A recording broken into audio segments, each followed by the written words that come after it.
The real story behind the Blackbird series.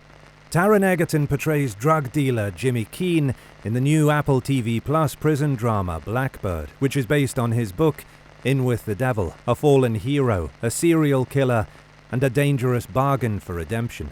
Keane agreed to a deal with the FBI in 1996, wherein he would be sent to a maximum security prison in Springfield, Missouri, to meet and befriend suspected serial killer Larry Hall, masterfully portrayed by Paul Walter Hauser.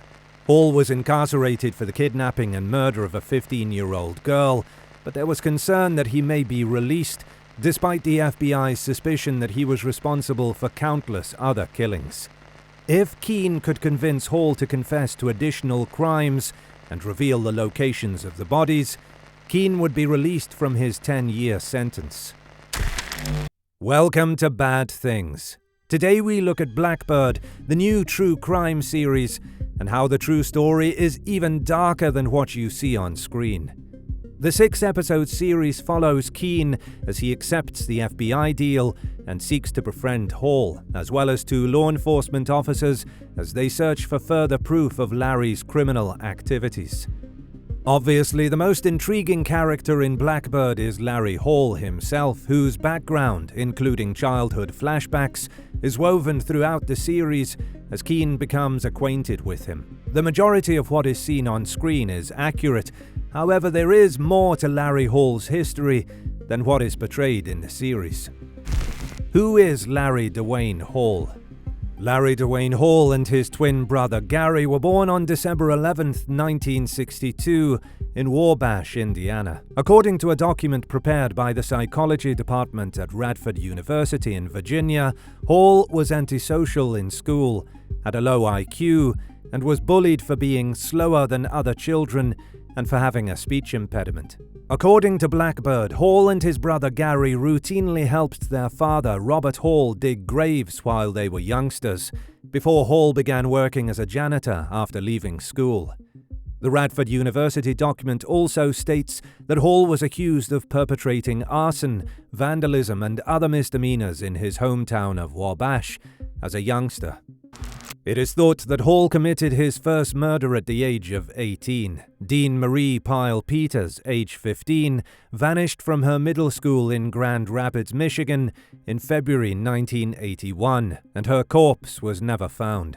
Deborah Jean Cole, age 12, vanished from her Indiana hometown in late August, and Hall is the main suspect. Over the next 13 years, several female corpses, some as young as 10 years old, and others unidentified, were found and eventually ascribed to Hall because of the strangulation and genital mutilation techniques used. His last suspected murder occurred in early October 1994, about 3 weeks before he was arrested for questioning. Hall became fascinated with Civil War and Revolutionary War reenactments as he grew older and traveled around the Midwest between 1980 and 1994 to attend and take part in them. Authorities suspect he is responsible for at least 40 disappearances and suspected killings of young women during this time period. This coincidence has not missed the scrutiny of the true crime community on Reddit. When one contributor asked why the majority of the kidnappings took place in March, June, August, and September, the conclusion from another Redditor was, "To me, this coincides with many dates of Civil War reenactments throughout the country, with exception of a few in the Deep South." Hall becomes a suspect. Late in 1993, when the skeletal remains of 15-year-old Jessica Roach were discovered, Hall was suspected of the crime. Jessica disappeared on September 20, 1993, while riding her new bicycle less than a half-mile from her house in Georgetown, Illinois. Her remains were discovered on November the 8th, and soon afterwards, a witness claimed to have seen a man leaving the cornfield where her corpse was discovered in a van. Months later, this led the police to Hall, whose Dodge van had on many occasions in 1993 and 1994 been reported following young girls in the region.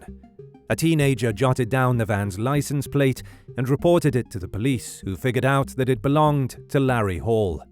Gary Miller, the chief investigator for the Illinois Vermilion County Sheriff's Office, questioned Hall and showed him a photograph of Jessica. Miller said he instantly flinched. He went to his right and covered his face with his palm as if he did not want to view the photograph. And he informed me that he did not believe he had ever seen that girl. Later, Hall admitted to Jessica's murder and stated he bound her, but I could not recall with what, removed her trousers, propped her up against a tree, and wrapped a belt around her neck till she stopped breathing. Similarly to the series, he highlighted more missing girls, claiming, "All of the girls looked alike. I cannot remember all of them. I picked up several girls in other areas, but I can't remember which ones I hurt." Using a criminal to catch a criminal. Unfortunately, Hall recanted everything he had stated, including his confession to the death of college girl Tricia Reitler.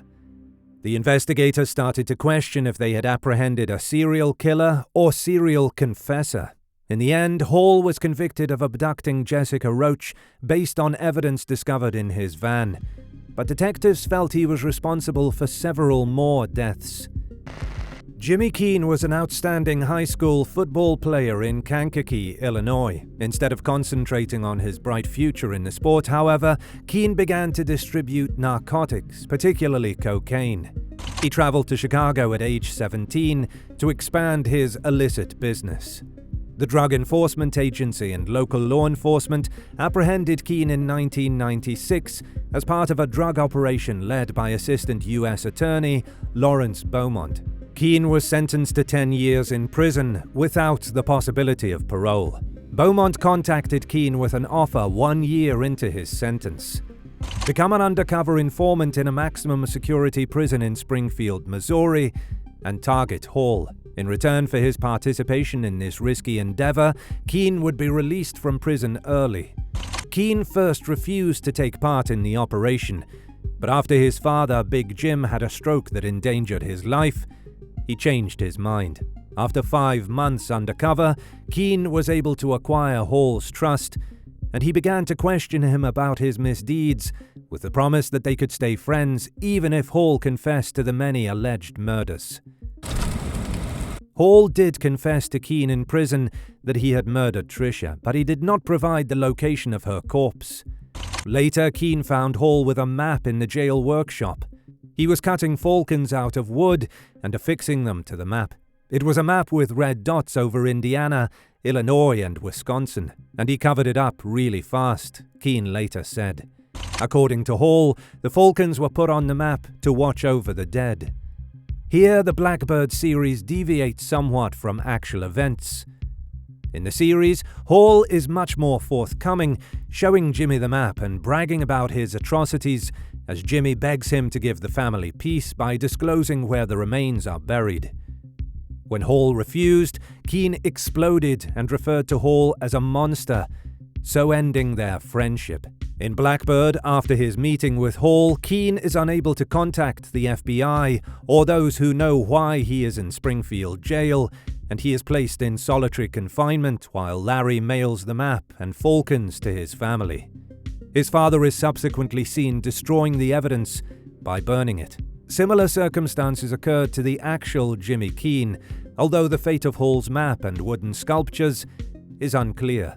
Unfortunately, because of Keane's outburst with Larry Hall, many families, like the parents of Tricia Reitler, do not know if Hall murdered their missing children or where their remains are. Donna, Tricia's mother, said in 2009, "I'm not interested in punishment or retribution. I just want to find out where my daughter is and bring her home. 16 years later, we're still sitting by the phone waiting for information. This constant up and down is painful. We've never been able to grieve." Where are they now?